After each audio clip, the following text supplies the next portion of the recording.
Welcome to Paskvan Podcasts. Please like, subscribe, and comment. It really helps this channel. Tonight, we're going deep into a case that, honestly, it still sends chills down the spine. A night in American medical history that just, well, it defies easy explanation. We're talking about Riverside General Hospital, Southern California, February 19th, 1994. It starts like any other Saturday night shift in a busy ER, but it ends. Well, it ends in total chaos. Yeah, chaos is the word. Picture this. A hospital trauma room, probably one of the most controlled environments you can imagine, right? Suddenly becomes this toxic disaster zone. And the absolute core of the mystery, the paradox, is the patient herself, Gloria Ramirez, 31 years old, battling late-stage cervical cancer, wheeled in, clinging to life. Exactly. She comes in needing help, desperately needing help, and yet somehow her very presence seems to poison the doctors, the nurses, everyone trying to save her. It's baffling. Staff members just collapsing one after another, burning sensations, convulsions, serious lasting injuries. It's unprecedented. So tonight, we're going to sift through everything. The eyewitness reports, the hard chemical analysis, the theories that came out afterwards, some plausible, some less so. Trying to understand the what and the terrifying why? How did this happen? It remains one of modern medicine's most profoundly unsettling, unsolved cases. Let's start at the beginning then, the night itself, February 19th, 1994. Okay, so the call comes in, standard emergency procedure. Gloria Ramirez arrives by ambulance around 8:15 p.m. She's assigned to Trauma Room 1. And her condition is critical from the outset, right? This isn't a minor issue. No, not at all. The reports say rapid, very shallow breathing. Her heart rate is erratic, way too fast, blood pressure dangerously low. She's clearly in crisis, likely related to her advanced cervical cancer. So the ER team springs into action. What does that look like, typically? It's controlled urgency.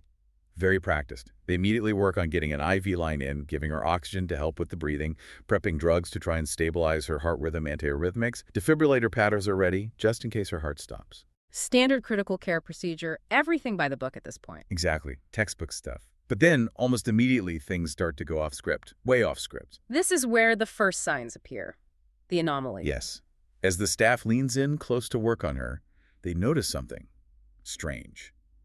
First, visually, her skin has this odd, oily sheen to it. Oily, like sweat. No, described differently, almost like a residue, like something was being secreted through her pores. Unnatural was the word used, not just sweat from distress. Something else. Okay, that's weird. But then it gets worse. Then comes the smell. Multiple staff members, pretty much at the same time, comment on this distinct, powerful odor coming from her. What kind of smell are we talking about? The descriptions vary a bit, but they cluster around this unsettling chemical profile. Pungent.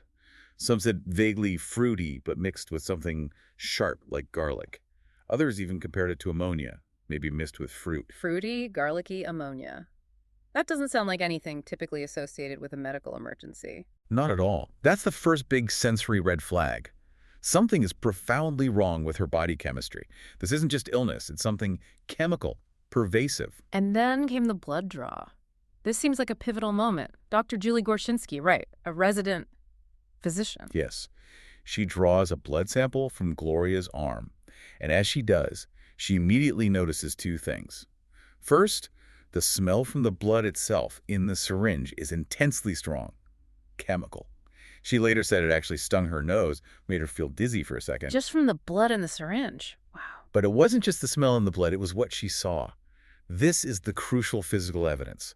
Floating in the dark venous blood were these unusual particles. Particles, like clots. No, not clots. Described specifically as millicolored, tiny, distinct crystals just floating freely in the liquid. Crystals in the blood. That's not possible, is it, medically speaking? Absolutely not. Blood should be uniform. You don't just have free-floating crystals in someone's bloodstream like that. It screams that some kind of intense, unusual chemical process is happening right there inside our body, highly concentrated. So they have this bizarre visual, this pungent smell, the oily skin, but before they can even process what the crystals mean. It hits the fan. The effect on the staff begins. Yeah, almost immediately. It's not a gradual thing then. No, it's sudden. People close to Gloria start feeling ill. Very ill. What were the symptoms they reported? Acute and terrifyingly similar across the room. Sudden, overwhelming nausea, Extreme dizziness. People started gagging. Mm. Burning sensations in their eyes, their lungs. Burning? Like pepper spray? Something like that, yeah. Yeah. And intense irritation. And this really strange disorientation. Several described feeling like the floor was tilting, like they couldn't maintain their balance. Vertigo, but extreme. And then the first collapse. That must have been horrifying. Utterly. Nurse Susan Kane. She'd been leaning in very close to Gloria, working directly over her. Suddenly she just sways. Her legs buckle. She collapses right there on the floor. Just fainted. No. Much worse.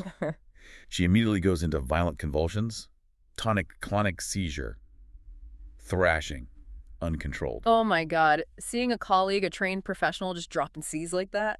It changes everything in that room. Yeah. Instantly. Any thought that this might just be stress or the smell that evaporates, this is clearly an attack, an environmental poisoning. They're being affected by something physically dangerous in the room. And it didn't stop with Nurse Kane? Not at all. It was like a chain reaction. Yeah.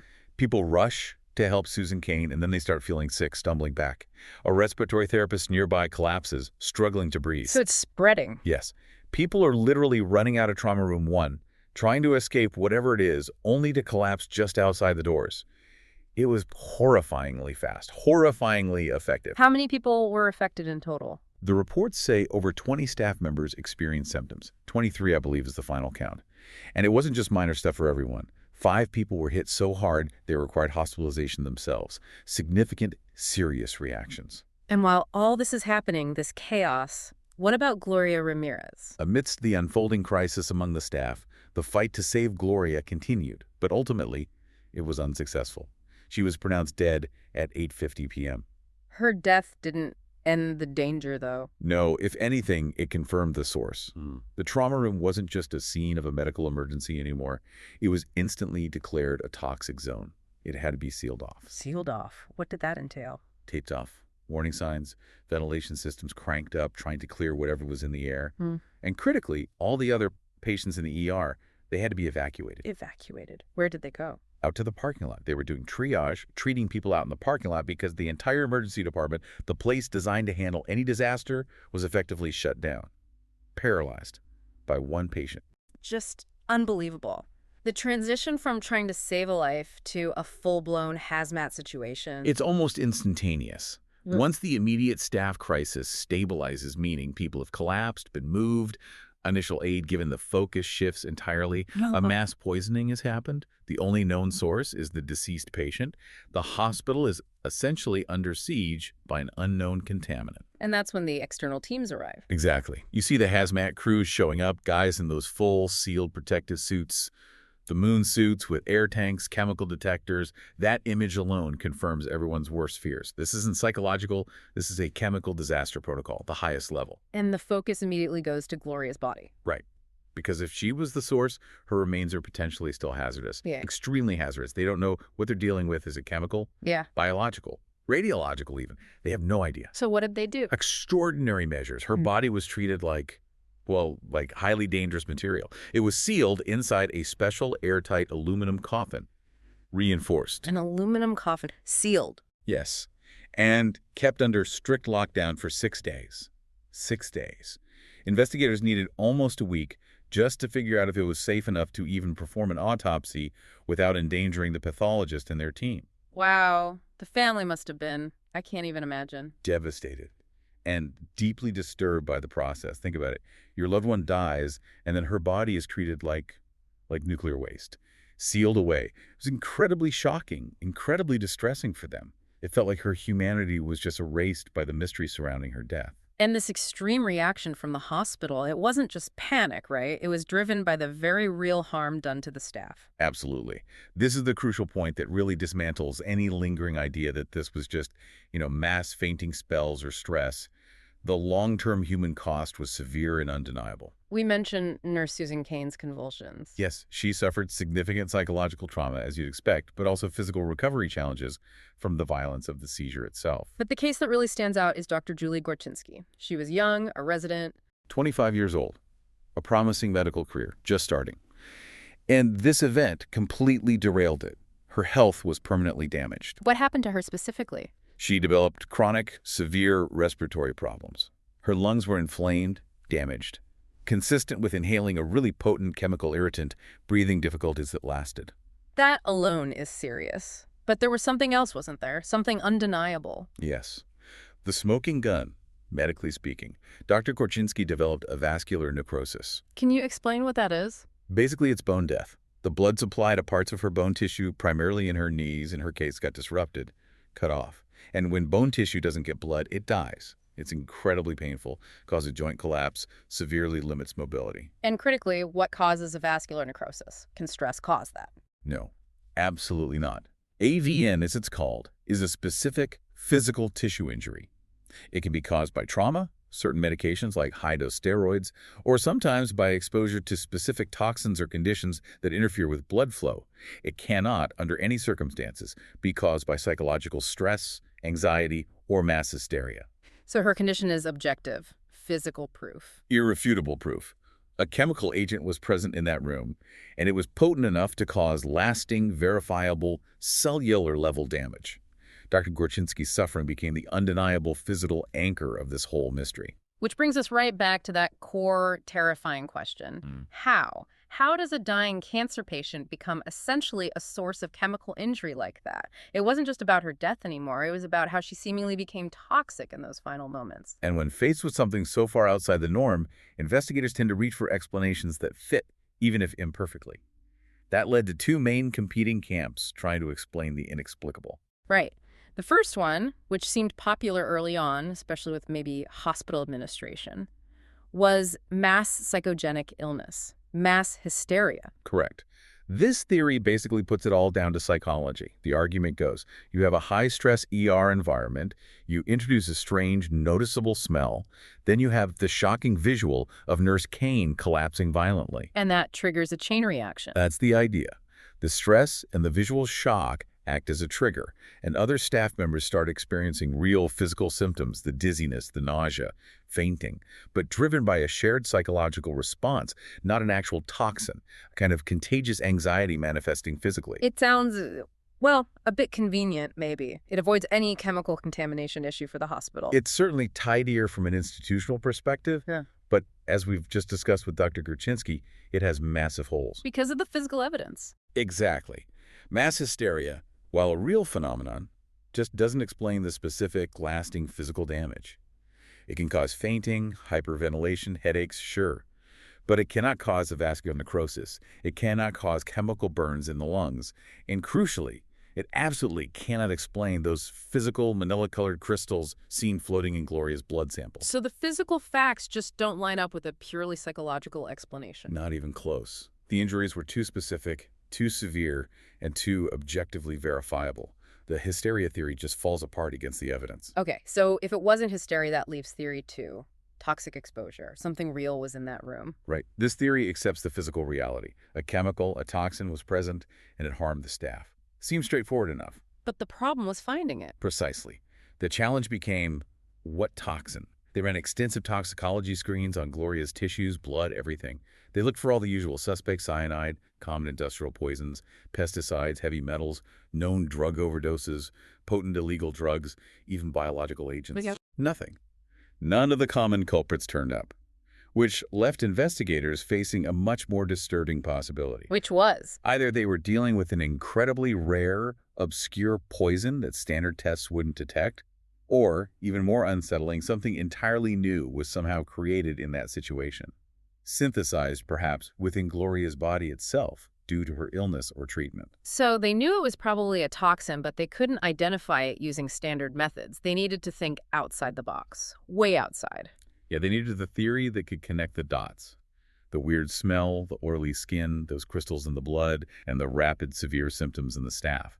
That required bringing in some heavy hitters. This is where the Lawrence Livermore National Laboratory comes in, a federal research facility. Exactly. Yeah. Highly specialized chemists and toxicologists were consulted. Their job was to try and construct a plausible scientific pathway that could explain everything. And they came up with, well, the official explanation. Which starts with a finding from the toxicology screens that did eventually turn up something interesting. Yes. They detected the presence of dimethyl sulfoxide, or DMSO, in Gloria Ramirez's system. DMSO, what is that and why is it significant here? Okay, so DMSO is an organic solvent. It's a fairly simple chemical, a clear liquid usually. It has a couple of key properties relevant here.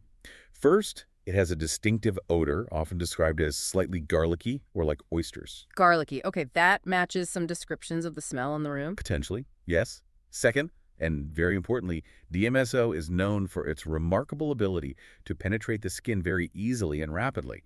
It can essentially carry itself and other substances dissolved in it directly through the skin into the bloodstream. And where would she have gotten DMSO? Is it a common medication? Not anymore. Not in mainstream medicine. It was explored decades ago for various things, but largely abandoned due to side effects and inconsistent results. However, it developed a strong following in alternative medicine circles. Ah, so people use it outside of regular doctors. Yes, quite commonly, actually, especially by people dealing with chronic pain or serious illnesses like cancer. It's often sold as a topical rub or liquid, claimed to be a powerful pain reliever and anti-inflammatory, applied directly to the skin. Applied to the skin, that could explain the oily sheen they saw. Precisely. If she had been using DMSO topically, perhaps heavily due to cancer pain, that could account for the residue, the sheen on her skin. And the smell. DMSO itself has that slight garlic oyster smell, but as the body metabolizes it, it breaks down into other sulfur-containing compounds, including dimethyl sulfide, which has a much stronger, pungent, garlic-like odor. So, the presence of DMSO could potentially explain both the sheen and the smell. Okay, so DMSO provides a starting point. It explains some of the initial weird observations. But DMSO itself isn't lethally toxic like that, is it? It doesn't make people collapse and convulse. No, not typically. Not in the concentrations usually encountered. It can cause skin irritation, garlic breath, maybe nausea, but not what happened in that ER. So the Livermore team had to figure out how this relatively benign solvent could somehow transform into a potent poison under those specific circumstances. And they proposed a chemical chain reaction, a three-step process. Exactly. This became the cornerstone of the official explanation. Step 1 involved explaining those crystals in the blood. Right, the manila-colored particles. How did DMSO fit that? The theory proposed that inside Gloria's body, perhaps due to her compromised metabolism or other factors, the DMSO was being converted into a related chemical called dimethylsulfone, often abbreviated as DMSO. And DMSO. DMSO is a stable crystalline solid at body temperature. It forms crystals. So the hypothesis was DMSO metabolizes to DMSO, and that's what Dr. Gorczynski saw tiny crystals of dimethylsulfone precipitating out in the blood sample. Okay, that connects DMSO to the crystals. It provides a plausible link. What's step 2? This is where it gets really wild, right? This is the most controversial and, frankly, scientifically questionable part of the hypothesis. Step 2 involves converting that relatively stable crystalline DMSO into something far, far more dangerous. A gas. How did they suggest that happened in a human body? They pointed to the specific, highly unusual conditions in the ER during the resuscitation attempt. They argued that the combination of factors giving her high-flow oxygen, the electrical shock from the defibrillator paddles, and maybe even the rapid cooling of her body with ice packs created a kind of unique, high-energy chemical environment. Wait, oxygen, electricity, cooling. Standard life-saving stuff. You're saying they theorized this somehow cooked the DMSO out? Essentially, yes. They proposed that this specific combination of ER interventions provided the necessary energy or conditions to chemically convert the dimethylsulfone, DMSO, into a much more complex and reactive compound. Dimethyl sulfate, or DMSO. Dimethyl sulfate, okay, that sounds different. More serious. Oh, infinitely more serious. This brings us to step 3, the poison cloud. Dimethyl sulfate is not something you ever want to be near outside of a controlled industrial chemistry lab with heavy precautions. What is it? What does it do? It's a potent industrial chemical, primarily used as an alkylating agent, highly volatile, meaning it readily turns into a gas or vapor. Alkylating agent, what does that mean for the human body? It's devastating. Alkylating agents work by forcefully adding chemical groups, uncle groups, onto important biological molecules like DNA and proteins. This messes up their structure and function completely. It causes DNA damage, mutations, stops cells from working, and leads to cell death. It's basically a chemical weapon at the molecular level. So, inhaling dimethyl sulfate vapor would be catastrophic. It's known to cause immediate severe damage to the eyes, skin, mucous membranes, and especially the respiratory tract. Symptoms include severe burning, pulmonary edema, fluid in the lungs, respiratory paralysis, violent seizures, neurological damage, and organ failure. It's incredibly toxic. And that matches the symptoms the staff experienced. The burning, the collapse, the convulsions. It maps disturbingly well onto the most severe symptoms, yes. The theory, therefore, concluded that Gloria Ramirez, through this proposed improbable chemical cascade triggered by DMSO and ER procedures, accidentally generated a localized cloud of highly toxic dimethyl sulfate gas around her body. So she became the unwitting source of this poison cloud that took down the ER staff. That was the official explanation put forward by Lawrence Livermore and adopted by the county coroner. A neat, contained, albeit chemically extraordinary, explanation for an unprecedented event. But extraordinary is maybe putting it mildly. This theory wasn't universally accepted, was it? Not at all. It was immediately met with significant skepticism, particularly from chemists and toxicologists outside the investigation. What was the main objection, the sticking point? It really comes down to the plausibility of step 2, that conversion of DMSO to DMSO. The chemical reality is that synthesizing dimethyl sulfate usually requires specific catalysts and, crucially, significant energy input. We're talking reaction conditions like higher temperatures that are just wildly different from what you'd find in a human body, even one undergoing resuscitation. So the physics and chemistry just don't add up. You couldn't generate it that way in Trauma Room 1. That's the core argument from the skeptics. A human body is roughly 98.6 degrees Fahrenheit. A defibrillator delivers a powerful electrical jerk, yes, but the energy is very localized and dissipates incredibly quickly. It's not like putting the chemicals in a furnace. And they were also cooling her body, right, with ice packs. Exactly. Cooling generally slows down chemical reactions. It doesn't provide the energy needed to force a difficult synthesis, like creating dimethyl sulfate. The conditions just seem completely wrong for that specific chemical transformation to occur spontaneously. It felt like a chemical leap too far for many experts. This scientific doubt, it fueled a perception, didn't it, that maybe the DMSO theory was a bit too convenient. There was definitely that feeling. It provided a narrative that neatly closed the case. The source was identified, the MSO. The responsibility lay with the patient's choice to use an alternative remedy, and the hospital environment itself was cleared of any blame. No need to investigate potential hospital-based contamination, like faulty ventilation or improperly stored chemicals. It sort of wrapped it up with a bow, placing the blame on the victim. Which is how some saw it, yes. Yeah. A tidy explanation that perhaps avoided asking harder questions about institutional safety or other potential environmental factors within the ER itself that night. And because that official theory feels shaky to many, it keeps other possibilities alive, doesn't it? Even darker ones. Absolutely. The lack of a truly convincing scientific explanation means you can't completely rule out other scenarios, however unlikely. Foul play, for instance. Deliberate poisoning, either of Gloria beforehand or maybe contamination of the ER equipment. It was looked into briefly. No evidence ever emerged to support a homicide theory, but when the official scientific explanation seems improbable, people naturally look for alternative, sometimes sinister, explanations. The door remains slightly ajar, conceptually. And then there's the theory that's maybe the most unsettling for the medical and scientific community. Which is the idea of a truly unknown, unprecedented reaction. The possibility that the unique combination of factors, Gloria's advanced cancer, its specific metabolic byproducts, whatever medications she was taking, prescription or otherwise, interacting in a novel way with the standard ER drugs. Could have created a genuinely new toxic compound, something not in any textbook. Exactly. A novel toxin that science simply hadn't encountered or cataloged before, that's deeply unnerving because it implies that our understanding of biochemistry, particularly under extreme physiological stress, might be incomplete. And if that's true, it could potentially happen again. Theoretically, yes.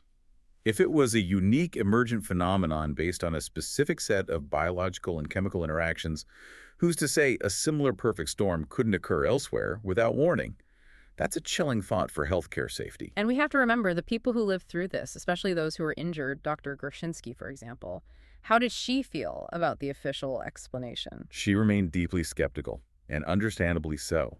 For her, the explanations offered felt like a dismissal of her experience and her very real, lasting injuries. How so? Well, the mass hysteria theory basically told her the agony and disability she endured were all in her head, which is profoundly insulting and invalidating given the objective medical evidence like AVN. And the DMSO theory. While acknowledging a chemical cause, it framed it as this bizarre, unpredictable, one-in-a-billion freak accident. For someone whose life and career were shattered, that explanation perhaps felt like it minimized the event's severity and maybe downplayed the need for systemic review or accountability regarding whatever truly happened. It didn't bring her closure. So, nearly 3 decades later, the scientific community is still divided. The official theory exists, it links some of the dots, but the core chemical transformation remains highly questionable. That's right. We have a framework, but it rests on a chemically shaky foundation. The absolute, definitive truth of what poison, if any, filled that room remains elusive, trapped in the chaos of that night. And amidst all the scientific debate and investigation, the human element, Gloria Ramirez herself, got lost. Tragically, yes. The focus shifted so intensely onto the scientific mystery, the chemical puzzle, that she became less of a person and more of a biohazard specimen, a medical curiosity. The media didn't help, did they? The toxic lady moniker. That label, the toxic lady, really stuck. And it was devastating for her family. They felt she was being utterly dehumanized, reduced to this sensational, frightening figure. Did they accept the DMSO explanation? No, they strongly disputed it. They insisted Gloria didn't use DMSO. They felt the investigation unfairly scapegoated her, blaming the dying patient for the catastrophe, perhaps to deflect from other possibilities or institutional failings. They fought hard to restore some dignity to her memory. She was a mother, a daughter, fighting cancer. And she ends up remembered primarily for this bizarre, toxic event. Her entire identity got overshadowed. Her humanity was lost beneath the layers of scientific speculation, media sensationalism, and the sheer strangeness of the circumstances surrounding her death and its aftermath. And because the case resists a simple answer, it's taken on a life of its own, hasn't it, in popular culture? Yeah, absolutely. It's been featured in documentaries, TV shows like Unsolved Mysteries, countless articles, online forums. The ambiguity is magnetic. People are drawn to mysteries without neat conclusions, and this is a prime example. The lack of definitive closure keeps it alive, keeps people debating. Beyond the morbid curiosity, though, what does this case really tell us? What are the broader implications? I think it exposes a certain fragility we don't like to think about. First, the fragility of hospital safety. This was a modern hospital, protocols in place, yet it was brought to its knees almost instantly by an unknown factor. It shows how quickly order can descend into panic and chaos, even in controlled environments. And it highlights the limits of science, too. Definitely. We like to think modern science has answers for everything, but this case was a stark reminder that there can be biological or chemical events that fall outside our current understanding. Even bringing in top experts from national labs resulted in a theory that was, well, highly speculative and based on questionable chemistry. It shows we don't always have control or immediate explanations, especially when facing truly unprecedented biological situations. There's also that lingering question about where the scrutiny fell during the investigation. Yes, the focus was overwhelmingly on Gloria, her body, her choices, the DMSO theory. Was that intense focus perhaps convenient? Did it draw attention away from potentially uncomfortable questions about the hospital itself? Like, Was there a possibility of environmental contamination within the hospital? Improperly stored cleaning chemicals? Issues with the ventilation system? Malfunctioning equipment? The victims and Gloria's family certainly raised these questions, suggesting the investigation might have been too quick to pinpoint the patient as the sole source. That question of institutional accountability remains. so let's try to synthesize this. We have the hard evidence, the oily skin, that pungent chemical smell, the undeniable manila crystals in the blood. And the devastating impact. The sudden collapse of numerous staff, the burning sensations, the disorientation, and the severe lasting physical injuries like convulsions and a vascular necrosis in Dr. Gorczynski. Against that, we have the official theory. A complex, highly improbable chain reaction starting with DMSO, supposedly applied by Gloria, metabolizing to DMSO, and then somehow converting under ER conditions into the deadly industrial poison dimethyl sulfate. A theory that provides a narrative link, but remains scientifically controversial, heavily disputed due to the sheer unlikelihood of that final chemical step occurring under those conditions. The truth, in a fundamental way, still feels out of reach. Which leaves us, and you, the listener, with a final, really unsettling thought. Regardless of the precise mechanism, whether it was a chemical reaction that science simply couldn't foresee, or some bizarre, extreme psychogenic event that somehow manifested as bone-destroying physical injury, the fact remains. A modern, well-equipped hospital emergency room was instantly overwhelmed and effectively shut down by an unknown factor emanating from a single patient. Complete breakdown of order, safety, and control. So the question is, what does this extreme vulnerability, laid bare by the Gloria Ramirez case, tell us about the actual limits of our control, even in places we consider the safest, most prepared environments? How thin is that line between the known and the unknown, the controlled and the uncontrollably toxic? It suggests possibilities, perhaps lurking just outside the edges of current science, that are profoundly disturbing to consider.